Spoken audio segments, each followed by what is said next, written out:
कोटा के खेडली गांव में गो संवर्धन एवं गोचरण परंपरा के शुभारंभ के अवसर पर राजस्थान के शिक्षा मंत्री मदन दिलावर ने एक ऐसा विवादित बयान देकर सबका ध्यान अपनी ओर खींच लिया।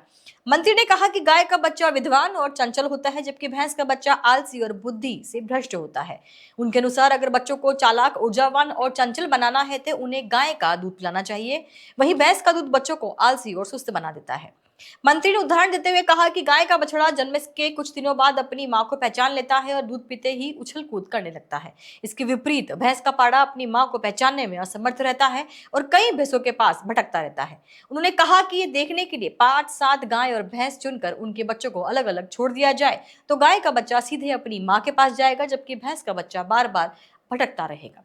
मंत्री ने गाय और भैंस के बच्चों के नामों में भी अंतर बताया। उन्होंने कहा कि गाय का बच्चा बछड़ा कहलाता है और फिर थोड़ा बड़ा होने पर उसे केड़ा कहा जाता है। इसके बाद नाड़किया और बड़ा होकर बैल बनता है। वहीं भैंस का बच्चा जन्म से लेकर बड़ा होने तक हमेशा पाड़ा ही कहलाता है। उन्होंने जोर देकर कहा कि इस आधार पर प्रोग्रेस और बुद्धिमत्ता केवल गाय के दूध पीने वाले बच्चों में होती है। मदन दिलावर ने यह भी कहा कि उनके बयान का उद्देश्य बच्चों के स्वास्थ्य और मानसिक विकास पर ध्यान दिलाना है। हालांकि उनका यह तर्क सोशल मीडिया और राजनीतिक हलकों में चर्चा का विषय बन गया है और लोग इसे विज्ञान और परंपरा के नजरिए से देख रहे हैं।